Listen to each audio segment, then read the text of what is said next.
Hello student, this is Rajat and welcome to Rajat classes. और आज हम आपके साथ डिस्कस करने वाले हैं एक बहुत ही ज़बरदस्त और फिजिक्स का इम्पोर्टेंट टॉपिक, यानी कि ये टॉपिक आपको 10th और 12th दोनों स्टैंडर्ड में पढ़ता है। तो टॉपिक का नाम है रेजिस्टेंस और रेजिस्टिविटी। ठीक है बच्चों, तो पहले मैं आपको एक्सप्लेन कर दूं। जब आप 10th में इस टॉपिक को पढ़ोगे तो वहाँ पे चैप्टर आपको मिलेगा इलेक्ट्रिसिटी, और उसी टॉपिक को जब आप 12th में पढ़ोगे तो वहाँ पे उस टॉपिक का चैप्टर का नाम होगा करंट इलेक्ट्रिसिटी। यानी कि कहीं ना कहीं दोनों जगह इलेक्ट्रिसिटी की बात कर रहा है तो इलेक्ट्रिसिटी को रिलेट करता है रेजिस्टेंस। ठीक है बच्चों, तो बेसिकली यहाँ पे मैंने आपके सामने एक डेफिनेशन लिख रखी है रेजिस्टेंस की। तो रियलिटी में रेजिस्टेंस का काम क्या होता है? It is the property by virtue of which a conductor oppose to flow of charge through it. मतलब बेसिक लैंग्वेज में मैं आपको बता दूं तो जो हमारे पास रजिस्टर का काम होता है वो किसी भी कंडक्टर के अंदर अगर मेरे पास चार्ज का फ्लो हो रहा है तो उस चार्ज को फ्लो होने का उसका अपोज कराता है। ठीक है बच्चों, तो यहाँ पे सबसे इंपॉर्टेंट जो वर्ड मिलता है वो अपोज मिलता है। ठीक है बच्चों, तो रजिस्टेंस का जो सिंबल मैं आपके सामने बना के दिखा दूं तो रजिस्टेंस का जो सिंबल हम बनाते हैं इस तरीके से हम सिंबल बनाते हैं। और रजिस्टेंस का काम क्या होता है बच्चों? ये चार्ज को फ्लो होने का अपोज कराता है। अपोज का मतलब बच्चों क्या होता है? उसका विरोध कराता है। हिंदी में मैं आपको एक्सप्लेन कर देता हूँ। ये विरोध करता है, मतलब उसको आगे जाने से रोकता है। ठीक है बच्चों, तो यहाँ पे जो रिलेशन निकलता है यहाँ पे हम आपको बता दें, जैसा कि हम ओम्स लॉ के अकॉर्डिंग पढ़ते हैं, यहाँ पे B है वो डायरेक्टली प्रोपोर्शनल किसके होता है? I के। यानी कि मैं इसका मतलब एक्सप्लेन करता हूँ। ये जो हमसे बोलता है कि कंडक्टर के अंदर जितना वोल्टेज बढ़ रहा है उतना ही कंडक्टर के अंदर हमारा करंट बढ़ेगा। यानी कि डायरेक्टली प्रोपोर्शनल का मतलब होता है कि करंट जितना कंडक्टर के अंदर बढ़ेगा उतना ही मेरे पास वोल्टेज बढ़ेगा। ठीक है बच्चों, तो मैंने जब प्रोपोर्शनल का सिंबल हटाया तो यहाँ पे हम एक साइन लेते हैं जिसको हम इक्वल बोलते हैं। अब जब प्रोपोर्शनल हटा रहे हो तो हमें कोई कॉन्स्टेंट फंक्शन का यूज करना पड़ता है। तो बच्चों यहाँ पे हम किसकी बात कर रहे हैं? रेजिस्टेंस की। तो यानी कि जब भी मैंने प्रोपोर्शनल का हटाया तो उसी के अकॉर्डिंग यहाँ पे मैंने रेजिस्टेंस R लिया है। और मैं यहाँ से अगर R की वैल्यू आपको निकाल के दिखाऊंगा तो R इज इक्वल टू बच्चों हमें क्या मिलेगा? V upon I। बच्चों इसी को हम ओम्स लॉ के नाम से भी जानते हैं। ठीक है बच्चों, तो इसी लॉ को हम ओम्स लॉ के नाम से जानते हैं। इसीलिए रेजिस्टेंस की जो यूनिट मिली है वो ओम्स लॉ के नाम पर ही ओम हमने बोला है। और ओम को रिप्रेजेंट करने का जैसा कि मैंने आपके सामने ये सिंबल बना रखा है। ठीक है बच्चों, तो अब रेजिस्टेंस के तीन अलग डिफरेंट फैक्टर होते हैं कि रेजिस्टेंस किन किन चीज़ों पर डिपेंड करता है। ठीक है बच्चों, तो रेजिस्टेंस उस कंडक्टर की लेंथ पर डिपेंड करता है। तो बच्चों यहाँ से मैं आपके सामने एक रिलेशन लिख सकता हूँ कि R है वो डायरेक्टली प्रोपोर्शनल किसके या लेंथ के। मतलब जितना भी हमारे पास कंडक्टर बड़ा होगा उतना ही उसका रेजिस्टेंस ज्यादा होगा। यानी कि रेजिस्टेंस डायरेक्टली प्रोपोर्शनल किससे है बच्चों? L के। लेकिन बच्चों वो उसके एरिया ऑफ क्रॉस सेक्शन पे भी डिपेंड करता है, लेकिन ये इसके इनवर्सली फंक्शन होता है। ठीक है बच्चों, तो यानी कि मैं बोल सकता हूं कि जितना उसका एरिया ज्यादा होगा, यानी कि जितना उसका एरिया ज्यादा होगा उतना ही उसका रेजिस्टेंस कम होगा। लेकिन जितना रेजिस्टेंस ज्यादा होगा उतना उसका एरिया कम होगा। अब बच्चों मेरे पास दो इक्वेशन आ चुके हैं यहाँ पे, इक्वेशन नंबर फर्स्ट और इक्वेशन नंबर सेकेंड। तो बच्चों हम इक्वेशन फर्स्ट और सेकंड को मर्ज करेंगे तो यहाँ से हमें एक रिलेशन मिल जाता है R is directly proportional to L upon A। ठीक है बच्चों, अब मैंने आपको बता रखा है तो प्रोपोर्शनल हटा के हमें कोई भी एक कांस्टेंट फंक्शन का यूज करना पड़ता है। तो यहाँ पे बच्चों जो हमारे पास कांस्टेंट फंक्शन आता है उसको हम रो के नाम से जानते हैं और हमें फॉर्मूला मिलता है R is equal to rho L upon A। Rho को बच्चों हम रेजिस्टिविटी बोलते हैं। रेजिस्टिविटी का जो यूनिट होता है वो हमारे पास ओम मीटर होता है। ठीक है बच्चों, तो ये एक इम्पोर्टेंट टॉपिक है आज का और इसके न्यूमेरिकल में भी एग्जाम में हमसे बहुत ज़्यादा पूछे जाते हैं। तो वो हमसे इन फॉर्मूलों पर डिपेंड करेंगे। तो इन फॉर्मूले का अच्छे से पहले एक बार नोट डाउन करोगे नोट्स पे, फिर हम आपको इसको कंटिन्यू इसके कुछ न्यूमेरिकल्स आपको सॉल्व कराएंगे। तो पहले मैंने आपको बेसिक केवल फॉर्मूले का एनालाइज कराया कि न्यूमेरिकल में कौन कौन से फॉर्मूले का हमें यूज करना पड़ता है। ठीक है बच्चों, सबसे पहले हम करते हैं R is equal to V upon I। इसको ओम्स लॉ के नाम से जाना जाता है। और दूसरा मैंने बताया यहाँ पे जो फैक्टर लिखा था वो हमने लिखा था कि जो हमारा रेजिस्टेंस है वो उस कंडक्टर की लेंथ पे डिपेंड करता है, उसके एरिया ऑफ क्रॉस सेक्शन पे भी डिपेंड करता है और उसका नेचर ऑफ द मटेरियल पे डिपेंड करता है। यानी कि उस मटेरियल का नेचर कैसा है, यानी कि मटेरियल हमारा कॉपर का है, सिल्वर का है, यानी कि जिसका मटेरियल होगा तो उसी के अकॉर्डिंग उसकी रेजिस्टिविटी की वैल्यू हमारी निकल के आएगी। ठीक है बच्चों, तो रेजिस्टिविटी हमारा कॉन्स्टेंट फंक्शन होता है। फॉर एग्जाम्पल मैं आपको बताता हूँ, मेरे पास दो कंडक्टर हैं, एक मेरे पास सिल्वर का कंडक्टर है और दूसरा मेरे पास आयरन का कंडक्टर है। तो बच्चों दोनों डिफरेंट कंडक्टर हैं तो दोनों की जो रजिस्टिविटी होगी वो अलग अलग होगी। ये एक इंपॉर्टेंट क्वेश्चन होता है एग्जाम के पॉइंट ऑफ व्यू से। वहाँ पे हमसे पूछा जाता है कि मेरे पास एक कॉपर का वायर है, मैंने उसको 2 इक्वल पार्ट में कट कर दिया। यानी कि क्वेश्चन को आप अच्छे से समझना, मेरे पास एक कॉपर का वायर है, मैंने उसको 2 इक्वल पार्ट में कट कर दिया। बच्चों बता दो उसकी रजिस्टिविटी पे क्या इफेक्ट पड़ेगा। तो बच्चों उसका यहाँ पे आंसर मिलेगा कि उसकी रजिस्टिविटी पे कोई इफेक्ट नहीं पड़ता है, क्योंकि सेम वायर की रजिस्टिविटी चेंज नहीं होती। अगर सपोज इसी फंक्शन को मैं ऐसे बोलता कि मेरे पास एक कॉपर का वायर है और एक सिल्वर का वायर है, अगर मैं बोलता हूँ कि दोनों की रजिस्टिविटी में कोई फर्क पड़ेगा तो दोनों की रजिस्टिविटी अलग अलग होती है, तो यहाँ पे दोनों डिफरेंट रहेंगी। बट एक ही वायर की रजिस्टिविटी को मैं एक ही वायर को कितने बार भी काट दूंगा, लेकिन हर पॉइंट पर उसकी रजिस्टिविटी सेम ही रहेगी। ठीक है बच्चों, तो एक इंपॉर्टेंट क्वेश्चन है आपके लिए और यहाँ पे मैं इसी के आपको कुछ न्यूमेरिकल अच्छे कराने वाला हूँ। तो पहले बच्चों आप इस टॉपिक को नोट डाउन करोगे। ठीक है बच्चों, तो जैसा कि मैंने आपके सामने एक्सप्लेन किया था कि मेरे पास जो रेजिस्टेंस और रजिस्टिविटी में रिलेशन होता है वो R = ρl/A होता है। ठीक है बच्चों, तो ये एक रिलेशन इंपॉर्टेंट रिलेशन है और इसी रिलेशन से रिलेटेड आज हम बहुत सारे क्वेश्चन करने वाले हैं और मैं आपको बहुत सारे क्वेश्चन समझाने वाला हूँ कि इस फॉर्मूले के हमारे पास कैसे कैसे क्वेश्चन बन सकते हैं। तो बच्चों ये जो फॉर्मूला है वो काफ़ी इंपॉर्टेंट फार्मूला होता है और अच्छे कॉम्पिटिटिव एग्जाम में भी इसके काफ़ी क्वेश्चन हमसे पूछे जाते हैं। तो आज हम बेसिक टू हाई क्वेश्चन करने वाले हैं।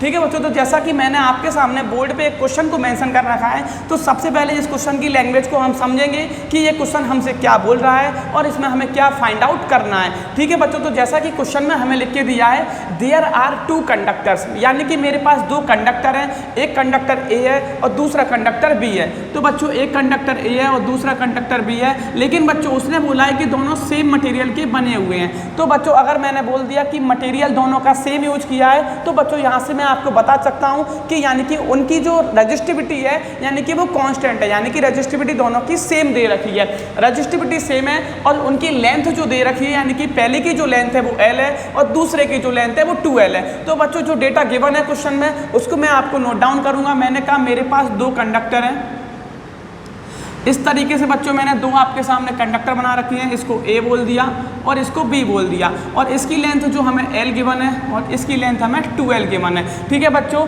और यानी कि दोनों के मटेरियल सेम है, तो मैंने कहा इसकी रजिस्टिविटी रो है और इसकी भी रजिस्टिविटी रो दे रखी है और हमें पहले की जो रेडियस गिवन है यानी कि इसकी रेडियस R है और इसकी रेडियस R/2 है।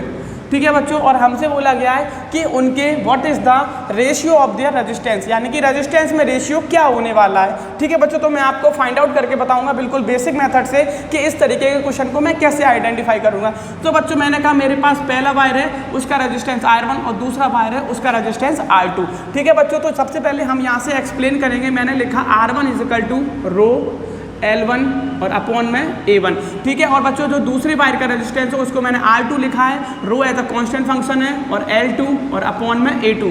तो बच्चों मैंने बोला ये मेरे पास इक्वेशन नंबर फर्स्ट है, ये इक्वेशन नंबर सेकंड है। अब मैं क्या करूंगा बच्चों, फर्स्ट और सेकंड का हम डिवाइड करेंगे। तो मैंने लिखा R1/R2 और यहाँ से मिला मुझे रो L1/A1 और यहाँ से मिला रो L2/A2। तो रो से रो बच्चों कैंसिल हो जाएगा और हम आपको बता दें जब 4 फंक्शन इस तरीके से लिखे हों तो सबसे नीचे वाला फंक्शन कहाँ जाता है बच्चों, सबसे ऊपर, और ये यहाँ पे आ जाएगा। तो यहाँ पे जो हमें रिलेशन मिलेगा वो हम लिख सकते हैं यानी कि L1/L2 और दूसरे ब्रैकेट में जो मिलने वाला है वो बच्चों हमें मिला A2/A1।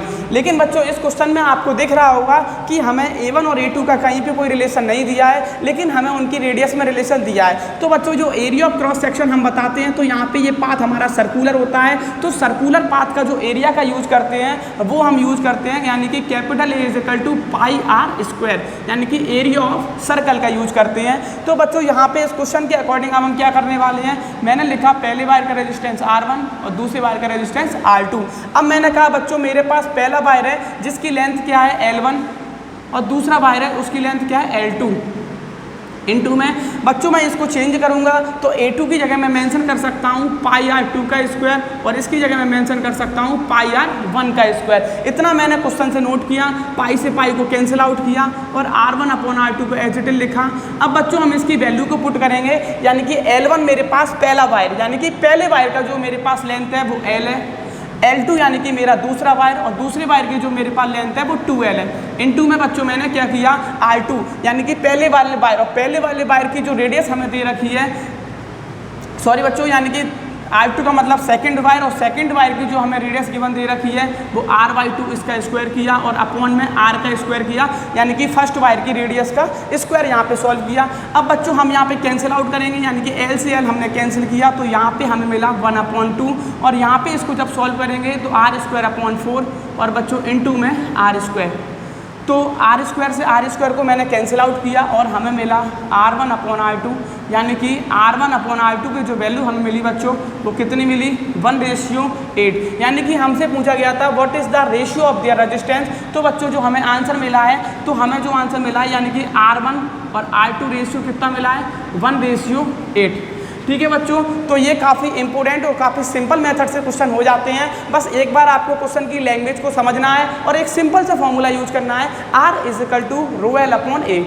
ठीक है बच्चों, तो आज का हमारा लेक्चर काफ़ी इंपॉर्टेंट और इंटरेस्टिंग होने वाले हैं। तो आज हम आपके सामने कुछ बहुत ही अच्छे क्वेश्चन करने वाले हैं, और मैं इतना आपसे 100% श्योर हूँ कि आपको क्वेश्चन जरूर समझ आएगा। तो इसको मैं एक बार रिपीट एक्सप्लेन करता हूँ। मेरे पास दो कंडक्टर थे, एक कंडक्टर ए है और दूसरा कंडक्टर बी है, और दोनों के रेजिस्टेंस का मुझे रेशियो आइडेंटिफाई करना है। तो मैंने कहा पहले वाले का रेजिस्टेंस R1 और दूसरे वाले का रेजिस्टेंस R2। और बच्चों हमें गिवन है कि मेरे पास इसकी जो लेंथ है वो L है और इसकी जो लेंथ है वो 2L है, और इस वाले वायर की जो रेडियस है वो R है, इस वाले वायर की जो रेडियस है वो R/2 है। तो बच्चों मैंने फॉर्मूला यूज़ किया R1=ρL1/A1, और दूसरे वाले वायर के लिए यूज़ किया तो R2=ρL2/A2।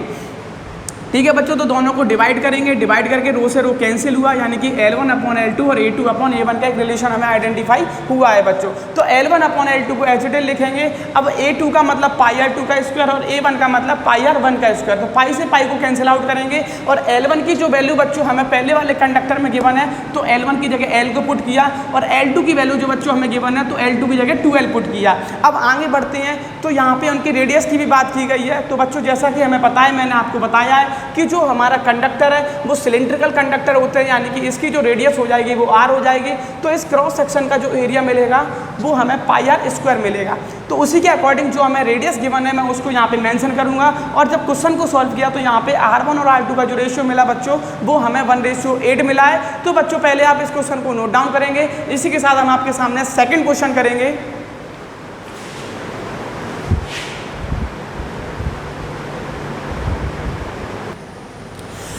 ठीक है बच्चों, तो जैसा कि क्वेश्चन नंबर सेकंड मैंने आपके सामने बोर्ड पे मेंशन कर रखा है, तो प्लीज़ आप एक बार इस क्वेश्चन को ट्राई जरूर करो अपने आप। अगर आपको क्वेश्चन आ जाए तो काफ़ी बेटर है, और काफ़ी आसान सा क्वेश्चन मैंने आपके सामने लिख रखा है।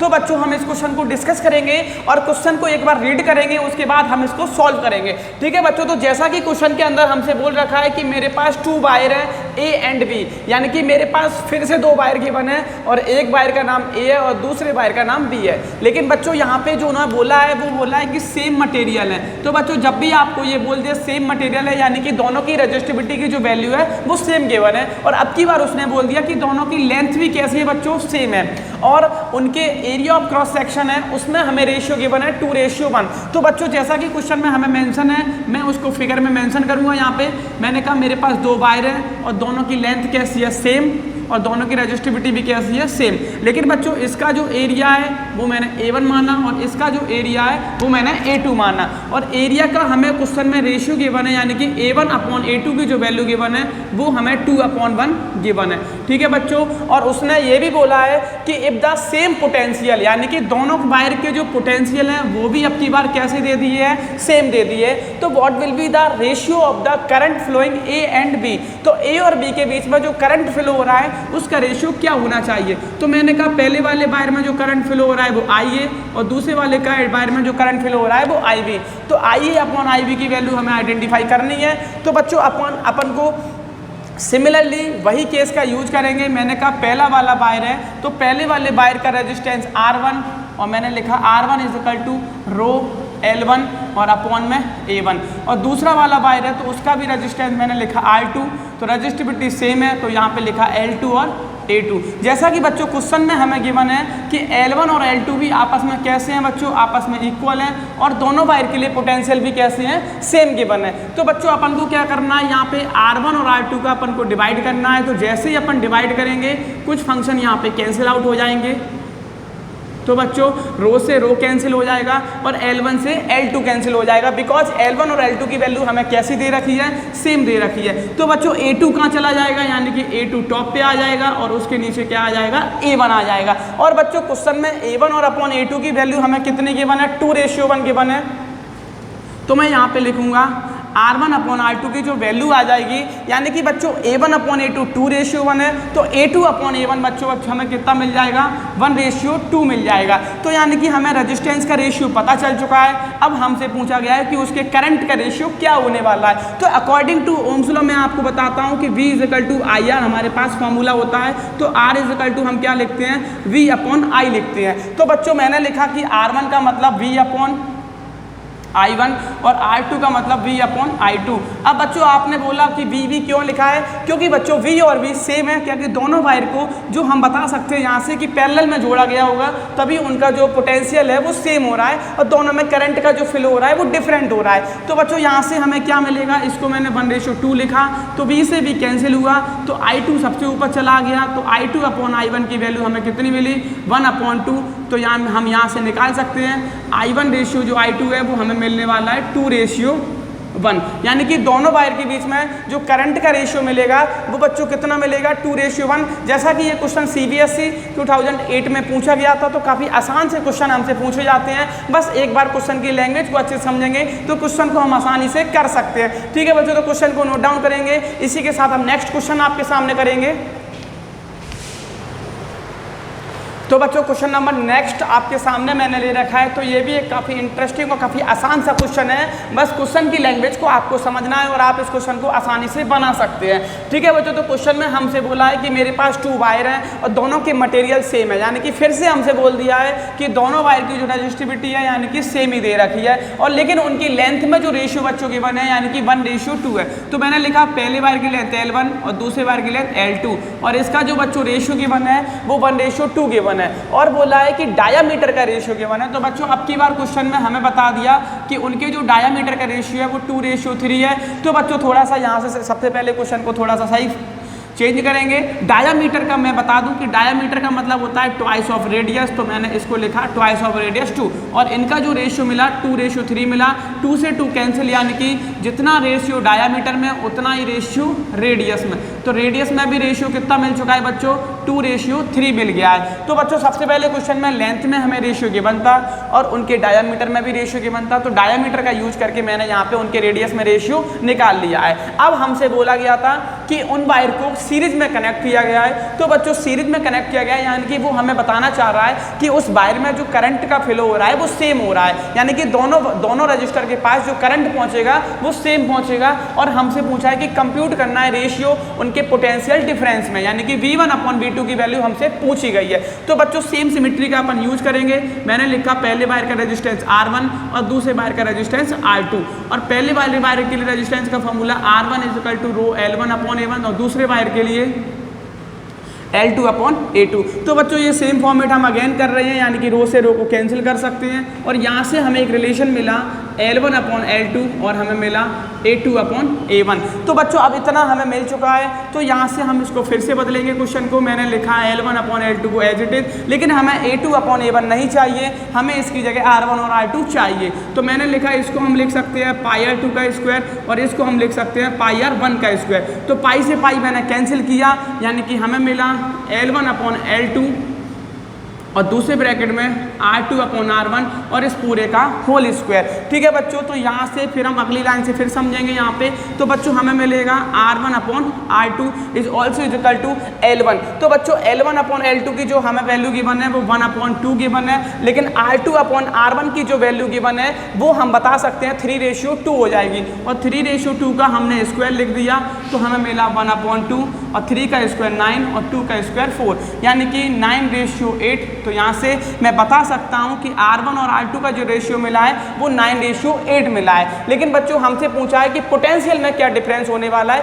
पोटेंशियल का क्या रेशियो होने वाला है। तो अकॉर्डिंग टू ओम्स लॉ यानी कि V = IR, तो R1 = V1/I हम लिख सकते हैं। तो मैंने R1 की जगह लिखा यहाँ पे V1/I और R2 की जगह V2/I और इज इक्वल टू 9:8। तो I से I कैंसिल। तो बच्चों यहाँ से हमें पता चला कि V1 और V2 में भी जो रेशियो मिलेगा वो कितना मिलेगा, 9:8 मिलेगा। ठीक है बच्चों, तो काफ़ी सिंपल और आसान सा क्वेश्चन है। तो इस तरीके के क्वेश्चन आपके एग्जाम में पूछे जाते हैं। इसी के साथ नेक्स्ट क्वेश्चन काफ़ी इंटरेस्टिंग होने वाला है हमारा, तो पहले आप इस क्वेश्चन को नोट डाउन करोगे। तो बच्चों एक बहुत ही ज़बरदस्त क्वेश्चन मैंने आपके सामने नोट डाउन कर रखा है और ये काफ़ी इंपॉर्टेंट क्वेश्चन है और ऐसे क्वेश्चन हमसे एग्जाम में पूछे जाते हैं। तो ठीक है बच्चों, इस क्वेश्चन को हम एक्सप्लेन करेंगे और उस क्वेश्चन के बारे में समझेंगे कि इस क्वेश्चन में हमसे क्या पूछा जा रहा है और क्या क्वेश्चन में हमें गिवन है। ठीक है बच्चों, तो जैसा कि क्वेश्चन में लिखा है, एक वायर है मेरे पास और जिसका जो रजिस्टेंस है वो मेरे पास 10 ओम है। ठीक है बच्चों, तो क्वेश्चन में बोला गया है कि मेरे पास एक वायर है। तो मैंने कहा मेरे पास एक वायर है, लेकिन बच्चों इसका जो रजिस्टेंस है वो कितना है, 10 ओम है। मैंने लिखा है जो इसका रेजिस्टेंस है R1 है वो हमें 10 ओम गिवन है। अब उसने बोला बच्चों कि उसको स्ट्रेच किया, मतलब स्ट्रेच का मतलब होता है उसको खींचा गया और खींचने के बाद थ्राइस इट्स ओरिजिनल लेंथ। तो बच्चों जो मेन वर्ड है उसको मैंने हाईलाइट किया है। तो यानी कि क्वेश्चन में बोला गया था जब इस वायर को खींचा गया, तो मैंने कहा वायर को खींच लिया गया। ठीक है, तो वायर को खींचने पे ये बोलता है कि मैंने कहा इसकी वायर की पहले लेंथ थी L, तो जो नई लेंथ हो गई वो इस वाले वायर की थ्राइस यानी कि 3 टाइम्स, यानी कि मैं बोल सकता हूँ कि इसकी जो लेंथ होने वाली है बच्चों वो 3L होने वाली है। तो बच्चों हमसे बोला गया है कि नए वाले वायर की रेजिस्टिविटी क्या होगी और नए वाले वायर का रेजिस्टेंस क्या होगा। तो बच्चों जैसा कि मैंने आपको क्वेश्चन में बता रखा था, अगर एक ही वायर को, मैंने आपको बिगनिंग में बताया था कि अगर एक ही वायर को हम चाहे खींच लें चाहे तोड़ दें तो उनकी रेजिस्टिविटी पे कोई इफेक्ट नहीं पड़ता क्योंकि सेम मटेरियल का यूज करते हैं। तो मैंने कहा यहाँ पे दोनों वायर एक ही मटेरियल से बने हैं, यानी कि न्यू रेजिस्टिविटी क्या होगी, तो न्यू रेजिस्टिविटी नो चेंज होगी, यानी कि कोई फर्क नहीं पड़ेगा। जो इस वायर की रेजिस्टिविटी होगी वही अगले वायर की रेजिस्टिविटी होगी। फिर हमसे बोला है कि नए वाले वायर का रेजिस्टेंस कितना होगा, तो रेजिस्टेंस चेंज हो जाएगा। अब कितना रेजिस्टेंस चेंज होगा तो मैं आपको समझाता हूँ। ठीक है बच्चों, तो मैंने यहाँ पे एक रिलेशन क्रिएट किया, मैंने लिखा R1/R2, पहले वायर का रेजिस्टिविटी L, लेंथ L1 और एरिया उसका A1, और दूसरे वायर की रेजिस्टिविटी रो L2 और A2। तो बच्चों रो से रो को कैंसिल किया, यानी कि मेरे पास एक रिलेशन मिला, मैंने लिखा R1 और R2 है जो किसके इक्वल है, यानी कि L1/L2, और दूसरे पार्ट में मैंने लिखा A2/A1। तो बच्चों इतना तो मैंने क्वेश्चन से आइडेंटिफाई कर लिया, लेकिन बच्चों इस क्वेश्चन के अंदर हमें कहीं ना कहीं A1 और A2 का कॉन्सेप्ट काफ़ी टफ दिखेगा कि मैं A1 और A2 को कैसे बनाऊं। लेकिन बच्चों ये रियलिटी में काफ़ी आसान कॉन्सेप्ट है और मैं आपको एकदम बेसिक से बताने वाला हूं। तो बच्चों जैसा कि सरफेस एरिया वॉल्यूम में हम थोड़ा सा पढ़ते हैं मैथ्स 10th क्लास में कि मेरे पास एक गोल्ड का कॉइन है, मेरे पास एक कोई भी मेटल का कॉइन है और मैंने उसको मेल्ट कर लिया, और मेल्ट करने के बाद मैंने उसको छोटे छोटे पार्ट में डिवाइड किया। तो बच्चों उनमें क्या सिमिलरिटी होती है, यानी कि मैं लिखता हूं कि बड़े वाले का जो वॉल्यूम है वही हमें किसका मिलने वाला है, छोटे छोटे कॉइन्स का वॉल्यूम मिलने वाला है। तो बच्चों इस लाइन को हम फिर से रीड करेंगे, यानी कि बड़े वाले कॉइन को मेल्ट करके जो छोटे छोटे कॉइन बनाए गए हैं, तो दोनों में सिमिलरिटी क्या है, यानी कि दोनों वाले कॉइन की वॉल्यूम सेम होते हैं। तो बच्चों यहाँ से भी मैं ये बोल सकता हूँ कि जो इस वायर का वॉल्यूम होगा वही इस वायर का वॉल्यूम होगा। तो मैंने बच्चों यहाँ से एक अलग से थोड़ा सा टॉपिक आपको डिफाइन करता हूँ। मैंने कहा पहले वाले वायर का जो वॉल्यूम है वो V1 है और दूसरे वाले वायर का जो वॉल्यूम है वो V2 है। तो V1 और V2 बच्चों आपस में कैसे होंगे, इक्वल होंगे। अब बच्चों आप मुझे बता सकते हो कि वॉल्यूम ऑफ सिलेंडर क्या होता है। तो बच्चों वॉल्यूम ऑफ सिलेंडर हम लिखते हैं पाई R1 का स्क्वायर और H1, और दूसरे वाले का हम लिखते हैं पाई R2 का स्क्वायर और H2। तो बच्चों मैं यहाँ पे थोड़ा सा बता दूँ कि पाई R1 क्या होता है, एरिया। तो मैंने लिखा A1 और इसकी जो हाइट मैंने L से रिप्रेजेंट कर रखी है, तो मैंने A1 L1 और यहाँ पे लिखा A2 और L2। तो बच्चों यहाँ से एक रिलेशन क्रिएट कर सकता हूँ कि A1/A2 है वो बच्चों किसके बराबर है, L2/L1 के। तो बच्चों अब क्वेश्चन काफ़ी आसान हो जाएगा और हम इसको आसानी से निकाल सकते हैं। तो मैंने लिखा बच्चों R1/R2 को एच इट इज, यहाँ पे लिखा L1/L2, लेकिन बच्चों इस A2/A1 को मैं चेंज करूँगा। तो जैसा कि मुझे A1/A2 पता है कितना, L2/L1, तो A2/A1 की वैल्यू कितनी पता चल जाएगी, L1/L2। तो इस कॉन्सेप्ट को मैंने यहाँ पे यूज किया, यानी कि A2/A1 की जगह मैं क्या लिख सकता हूँ, L1/L2। तो बच्चों अब आसानी से आपको L1 और L2 की वैल्यू गिवन है और मैंने आसान सा क्वेश्चन करके आपको आसानी से आंसर को आइडेंटिफाई करना बता दिया है। तो L1 की वैल्यू बच्चों L और L2 की वैल्यू बच्चों 3L। तो L1 की अगेन L और ये 3L, इससे ये कैंसिल, इससे ये कैंसिल, यानी कि आंसर कितना मिला, 1:9। तो हमसे बोला था कि नया रेजिस्टेंस और पुराना रेजिस्टेंस का रेशियो, यानी कि पुराने वाले वायर का जो रेजिस्टेंस है वो 10 गिवन है, तो मैंने R1 की 10 लिखी, R2 और इजिकल टू 1/9। तो बच्चों जो नए वाले वायर का रेजिस्टेंस है वो हमें कितना मिला, यानी कि 90 ओम मिला है। ठीक है बच्चों, तो काफ़ी इंपॉर्टेंट और काफ़ी इंटरेस्टिंग कॉन्सेप्ट था और मैंने आपको बेसिक से एकदम क्लियर कर दिया कि आपको कभी इसमें कोई कन्फ्यूजन नहीं होगा कि आपको इस तरीके के क्वेश्चन में क्या सोचना पड़ेगा। तो बच्चों जैसा कि हमारे पास दो वायर थे, दोनों की रजिस्टिविटी सेम है, पहली वायर की वायर की लेंथ L है और दूसरे वाले वायर की लेंथ 3L है। तो बच्चों यहाँ से उनकी रेडियस में हमें पता है कि पहले वाले वायर यहाँ पे बच्चों पहले वाले वायर का वॉल्यूम V1 मान लिया और दूसरे वाले वायर का वॉल्यूम V2 मान लिया। V1 और V2 आपस में इक्वल होंगे क्योंकि उसी वायर को मैंने खींचा है। तो यहाँ पे वॉल्यूम का फॉर्मूला हम क्या लिखते हैं, area of base into height, यानी कि सिलेंडर के टर्म में लिखा तो πr² और यहाँ पे भी πr²। बच्चों पहले वाले वायर की रेडियस R1 थी, दूसरे वाले वायर की रेडियस R2 थी, पहले वाले वायर की हाइट H1 है और दूसरे वाले वायर की हाइट H2 है। तो यहाँ से मैंने एक रिलेशन क्रिएट किया कि A1/A2 इजिकल टू L2/L1 और इस क्वेश्चन में यहाँ पे पुट किया तो R2 की जो वैल्यू हमें मिलने वाली है, दूसरे वाले वायर का रेजिस्टेंस कितना होगा बच्चों, तो दूसरे वाले वायर का रेजिस्टेंस 90 ओम होगा। इसी के साथ बच्चों हम नेक्स्ट क्वेश्चन करेंगे। तो आज के क्वेश्चन काफ़ी इंटरेस्टिंग आसान होने वाले हैं। तो बच्चों एक बहुत ही ज़बरदस्त क्वेश्चन यहाँ पे आपके सामने मेंशन कर रखा है, तो आप इस क्वेश्चन को वीडियो को पॉज करके जरूर ट्राई करेंगे। तो बच्चों क्वेश्चन काफ़ी इंटरेस्टिंग और इम्पोर्टेंट क्वेश्चन है यहाँ पे। तो बच्चों जैसा कि क्वेश्चन में हमसे बोला गया है कि मेरे पास एक सिलिंड्रिकल वायर है, यानी कि अगेन केस किसका चलता है, हमेशा जो वायर मिलेगा वो सिलिंड्रिकल वायर मिलेगा। तो बच्चों जैसा कि क्वेश्चन में लिखा है मेरे पास एक सिलिंड्रिकल वायर है, तो मैंने लिखा मेरे पास एक सिलेंडर वायर है और उसको स्ट्रेच किया गया है, यानी कि उसको खींचा गया और खींचने के बाद उसकी लेंथ है वो इंक्रीज हो गई बच्चों कितनी, 10%। तो बच्चों मैंने कहा मेरे पास एक दूसरा वायर मिला, लेकिन इसकी लेंथ जो मैंने लिखी बच्चों वो मेरे पास कितनी थी, L। तो बच्चों यहाँ पे ये बोला गया है कि जब इस वायर को खींचा गया तो इसकी जो लेंथ मिली नए वाले वायर की वो पुराने वाले वायर से कितनी इंक्रीज हो गई, 10%। यानी कि थोड़ा सा मैथ्स का कॉन्सेप्ट आ गया। पुराने वाले वायर की लेंथ को अगर मैंने थोड़ा सा स्ट्रेच किया तो नए वाले वायर की जो लेंथ मिली वो 10% मिली। तो 10% को हम कैसे निकालेंगे, यानी कि मैंने कहा पुराने वायर की लेंथ L है और नए वाले वायर की लेंथ यानी कि 10% इंक्रीज हो गई है। तो यहाँ पे इसको सॉल्व किया तो आंसर हमें बच्चों कितना मिला, 11L/10। तो ये मैंने कहा ये मेरे नए वाले वायर की लेंथ है और ये मेरे पुराने वाले वायर की लेंथ है। तो हमसे पूछा है कि what is the percent increase in resistance, यानी कि उसके रेजिस्टेंस पे क्या फैक्ट पड़ेगा। ठीक है बच्चों, तो इस क्वेश्चन को फिर से सॉल्व करेंगे। मैंने कहा पुराने वाले वायर का रेजिस्टेंस मेरे पास R1 और नए वाले वायर का रेजिस्टेंस मेरे पास R2। तो यहाँ पे इसको मैंने सॉल्व किया और मैंने लिखा R1/R2, R1 की वैल्यू लिखी रो L1/A1 और R2 की वैल्यू लिखी रो L2/A2। तो रो से रो को बच्चों कैंसिल आउट किया, यानी कि हमें मिला L1/L2 और दूसरे ब्रैकेट में हमें बच्चों मिला A2/A1। अब बच्चों यहाँ पे फिर से वही केस आ गया जो हमने लास्ट क्वेश्चन में किया था। मैंने कहा कि मेरे पास L1 और L2 का तो रिलेशन है लेकिन A2/A1 का रिलेशन नहीं है। तो बच्चों जैसा कि हमने आपको बताया था कि मैंने लिखा A1L1 is also is equal to A2L2। तो मुझे पता चल जाएगा कि A2/A1 is also is equal to L1/L2। तो बच्चों हम यहाँ पे इस चीज़ को सब्स्टिट्यूट करेंगे। तो यहाँ पे मैंने लिखा R1 और अपॉन में R2 और इसको जब सॉल्व किया तो यहाँ पे लिखा L1 और अपॉन में L2 और दूसरे वाले फंक्शन को भी लिखा L1/L2। तो यहाँ पे फंक्शन मिला L1/L2 का होल स्क्वायर। ठीक है बच्चों, अब इतना करने के बाद हम वैल्यू को सब्स्टिट्यूट करेंगे, यानी कि L1 की वैल्यू L है और L2 की वैल्यू जो हमें दे रखी है वो 11L/10 और इस पूरे का स्क्वायर। तो इससे इसको कैंसिल आउट किया।